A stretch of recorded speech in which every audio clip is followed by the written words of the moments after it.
Episode kali ini di Born to Fly Indonesia, para instruktur memperkenalkan kepada para calon siswa bagaimana cara menggunakan alat-alat simulator dan simulator apa saja yang akan mereka gunakan.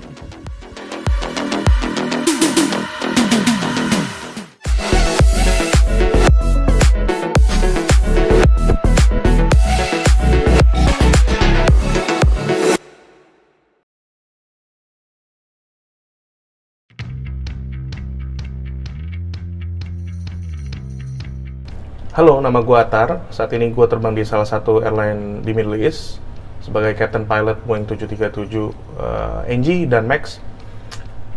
Gue dan beberapa teman-teman gue saat ini membuat acara Born to Fly ini untuk mengumpulkan bakat-bakat terpendam di dunia aviasi. Nah, saat ini gue dan Kapten Amar, gue akan memberikan instruksi tentang tutorial mengoperasikan device Cessna 172 di flight training device Redbird dan juga Airbus 320. Hal yang bikin gue kagum adalah gue nggak nyangka ya ternyata mereka sangat antusias mengikuti acara ini, dan beberapa dari mereka bahkan udah ada yang tahu untuk ngoperate device ini karena beberapa dari mereka ada yang sudah sekolah pilot dan beberapa dari mereka juga ada yang hobi bermain flight simulator, dan menurut gue amazing. Nah, untuk session pertama, gue sendiri yang akan membawa mereka terbang di device Cessna 172 ini. Dan session kedua, nanti akan ada Amar yang akan memberikan tutorial ke mereka. Saksikan terus dan ayo kita lihat kegiatan-kegiatan mereka yang ada di sini. Selamat datang di simulator Redbird ya. Jadi di tahap ini kita akan mencoba terbang di simulator. Nah, di simulator Redbird ini adalah replika dari Cessna 172 G1000. Jadi G1000 itu yang membedakan adalah dia sudah full glass cockpit gitu ya. Jadi hanya standby instrumen aja yang analog. Gitu.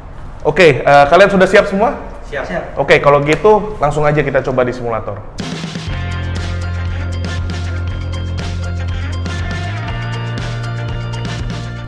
Oke, ini yang namanya simulator ya. Nah, kita kenal dengan nama simulator. Kalau di dalam istilah penerbangan ini kita sebut dengan yang namanya FTD atau Flight Training Device ya. Nah, Flight Training Device ini ada berbagai macam level.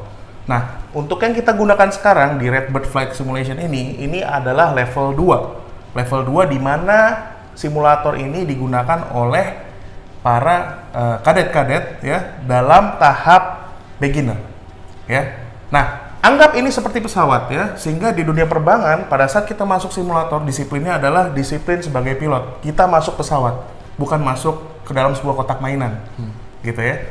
Nah, untuk awal ya, yang seperti kita lakukan di airline ya, pada saat memasuki ruangan simulator pastikan bahwa kalian sudah siap.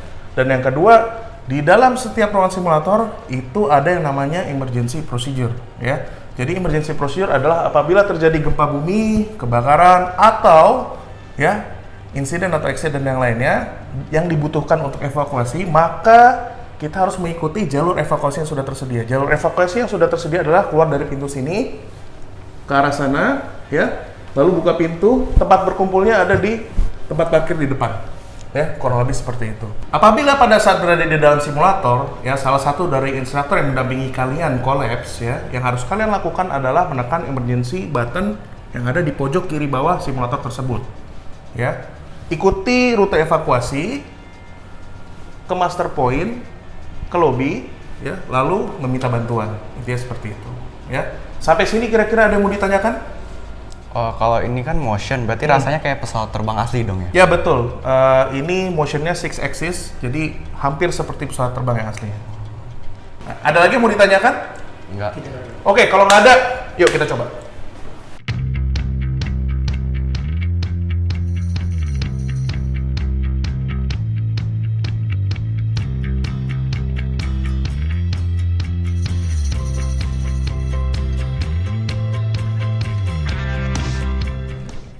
Oke, saya akan menjelaskan sedikit ya yang ada di dalam simulator ini atau FTD ini ya. Yang pertama tadi kita bahas masalah kontrol kolom ya. Kita bisa lihat kontrol kolom itu yang ada di depan kita saat ini. Nah, jenis kontrol kolom ya setiap pesawat berbeda-beda. Kurang lebih yang umumnya seperti ini ya. Jadi kalau kita lihat pada saat kita menggerakkan kontrol kolom seperti ini, kontrol kolom seperti ini akan menggerakkan yang namanya aileron. Pada saat kita tarik dan kita dorong seperti ini, ya, kontrol kolom ini akan menggerakkan yang namanya elevator. Nah, untuk rudder pedal sendiri itu berada di bagian bawah pesawat. Pada saat kita menekan rudder pedal ke kanan, maka rudder akan bergerak ke kanan. Pada saat kita menekan rudder pedal ke kiri, maka rudder akan bergerak ke kiri.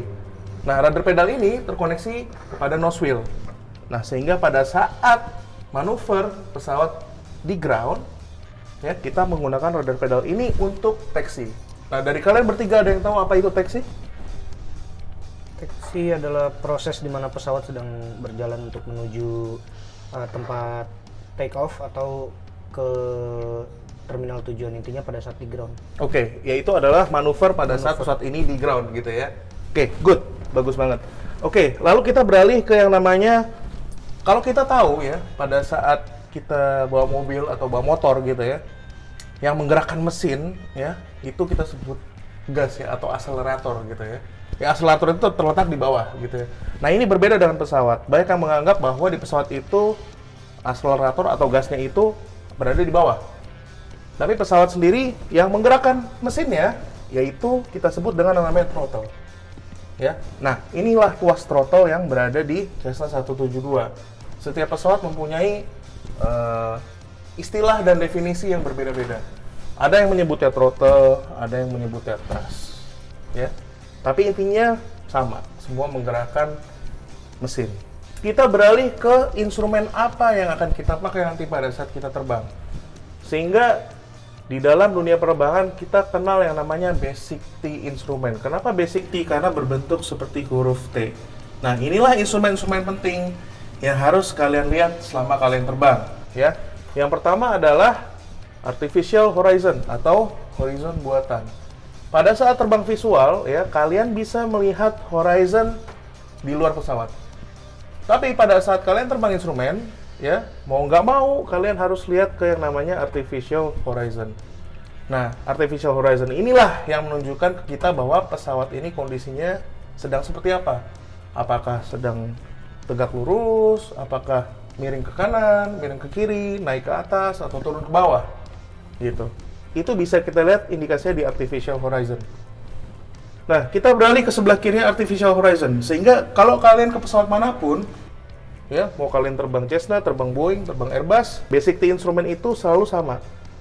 Di tengah artificial horizon, di sebelah kiri ada yang namanya airspeed indicator. Nah, airspeed indicator ini mengindikasikan kecepatan pesawat terhadap udara. Ya. Nah, ini juga kita lihat karena hubungannya adalah dengan aerodinamik pesawat. Lalu kita beralih ke sebelah kanan yaitu altimeter. Altimeter adalah instrumen pengukur ketinggian terhadap pesawat, sehingga kita bisa tahu kita terbang di ketinggian berapa ribu kaki. Ya, satuannya rata-rata yang dipakai adalah kaki atau meter. Tapi untuk kondisi meter sendiri sangat jarang. Hanya di beberapa negara tertentu. Majority mereka pakainya feet atau kaki. Nah, kita turun ke bawah, ini yang kita sebut dengan yang namanya DGI, ya, Directional Gyro Indicator. Nah, Directional Gyro Indicator ini terintegrasi dengan kompas. Di beberapa pesawat yang analog, kita masih harus menyesuaikan Directional Gyro Indicator dengan kompas, supaya sinkron. Nah, DGI inilah yang kita lihat untuk menentukan arah. Ya. Dan di dalam DJI ini terdapat 360 derajat arah, ya, yang diterjemahkan oleh kompas. Ya, jadi 3 instrumen ini yang kalian harus lihat. Nah, untuk detailnya seperti apa, nanti akan kita bahas selanjutnya pada saat sesi kalian satu-satu. Oke, kalau misalnya kalian nggak ada pertanyaan lagi, nanti kalian akan dinampingi mentor masing-masing di FTD ini. Ya, gali sebanyak-banyaknya ilmu penerbangan karena mereka sangat profesional dan enjoy Born to Fly.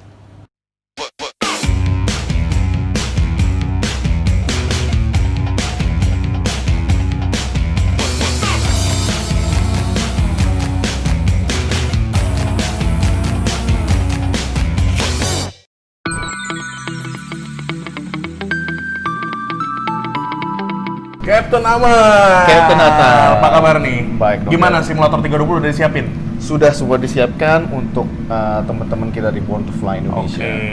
So, overall sih ya, ini siswa yang gue bawa di FTD Cessna 172, mereka keren banget sih. Oh ya? Dan mereka cukup familiar dengan kokpit Cessna 172. Oh, bagus tuh. Dan gue tanya dari beberapa dari mereka gitu ya, mereka juga familiar dengan kokpit 320 Oh ya? gitu loh. Nah, Iya. makanya kita lihat nih nanti di Airbus 320 ini simulator dengan mesin ganda jet, apakah mereka juga sama deh seperti yang ada di Redbird? Kalau gitu kita coba deh. Tapi gue punya feeling mereka akan bagus di sini. Oh ya? Iya beneran. Mudah-mudahan. Gitu ya. Kita coba aja. Langsung aja ya. Siap. Bro, ayo kita masuk.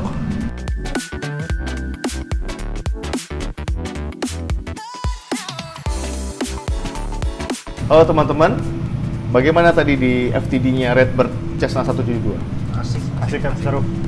Apa yang telah didapat di sana?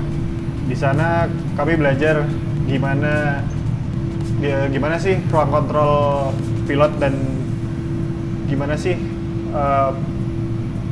training device untuk calon-calon pilot, karena setahu kami pesawat tuh ya yang besar-besar aja. Kami masih kurang pengetahuan masalah basic flight. Jadi kami bisa lebih tahu step-step training untuk menjadi pilot yang profesional itu seperti apa. Ya, jadi di sana memang diajarkan, dikenalkan bagaimana basicnya menjadi seorang pilot, lebih ke calon siswa dan menjadi seorang pilot harus mengikuti semua kegiatan itu jadinya. Ya, kita diajarkan untuk mendapatkan basic flight menerbangkan pesawat di Redbird. Nah, di sini saya akan menjelaskan dan mengenalkan bagaimana terbang jet engine atau multi engine di jet engine, atau bisa dikenal juga dengan nama jet intro seperti itu. Nah, sebelum kita mulai simulator, saya akan menjelaskan safety briefing di FTD dari Airbus A320. Sebelumnya, ini adalah FTD non motion. Jadi ini tidak bergerak, tidak seperti yang ada di bawah di Redbird. Apabila terjadi sesuatu seperti bencana alam, gempa bumi atau kebakaran dan lainnya, silakan mengikuti jalur evakuasi dari gedung ini. Di sini adalah lantai 3, silakan turun ke lantai lobby dan silakan keluar di parkiran yang ada di lobby depan.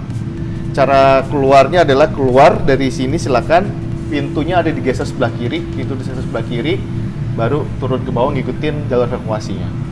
Dan apabila saya sebagai mentor kalian di sini collapse atau Mas If juga collapse, mas-masnya bisa silakan keluar saja, mengikuti jalur evakuasi dan cari bantuan. Seperti itu. Baik, ada yang ditanyakan lagi? Tidak ada kan? Baik, kalau tidak ada, mari kita mulai simulator Airbus A320. Nah, teman-teman semua, selamat datang di FTD Airbus A320.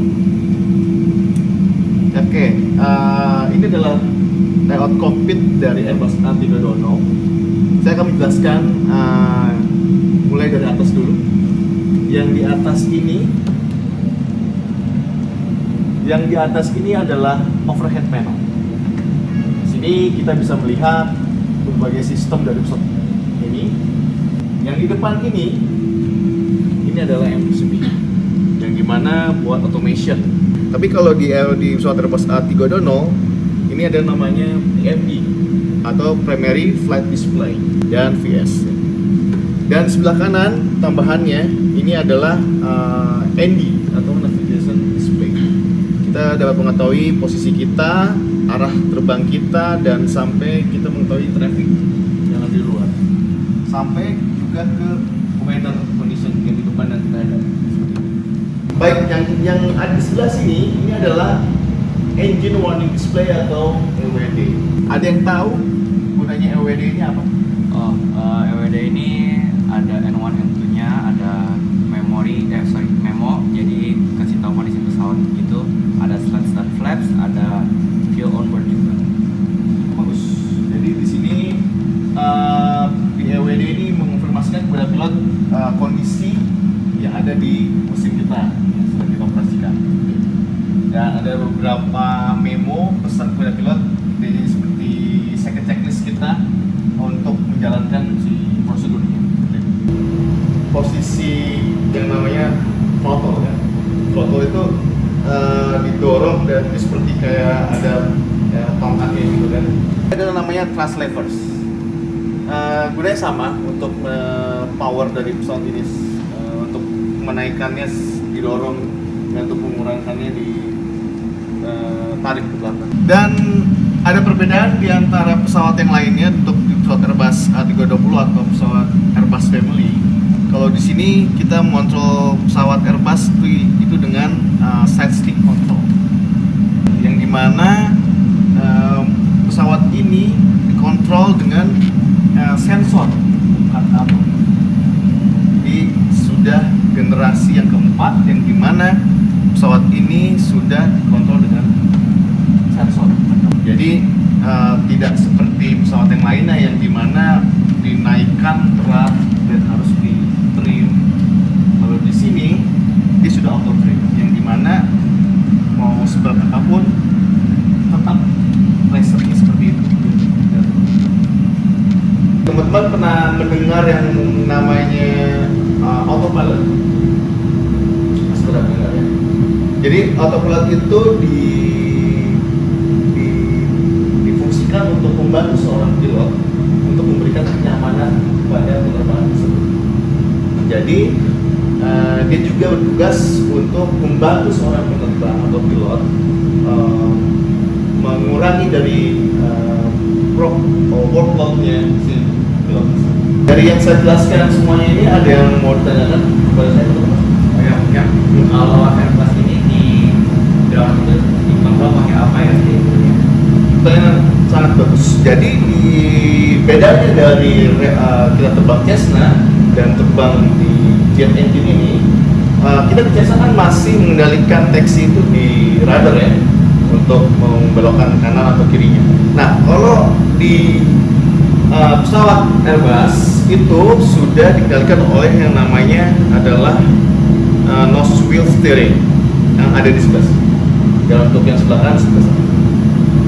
Nah, nose wheel steering ini kita kendalikan kanan atau kiri, tapi dengan limitasi speed tidak boleh lebih dari 25. Ada di sebelah sini. Setelah 25 knot ini, kendalikan pesawat masih ground itu ada di rudder kita. Sama, jadi kembali lagi seperti kita terbang Cessna. Tapi untuk steering yang di bawah dengan low speed atau kecepatan yang rendah, kita bisa kendalikan dengan nose wheel steering yang ada di sini. Itu jelas? Yes. Baik, kalau tidak ada yang mau tanyakan lagi, saya rasa cukup tutorial di Airbus 320 ini. Dan selamat menikmati Born to Fly Indonesia.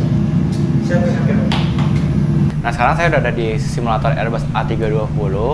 Walaupun saya emang sudah pernah main di simulator ini, saya tetap mendapatkan banyak ilmu dari Captain Durst karena saya dijelaskan tentang sistem-sistemnya.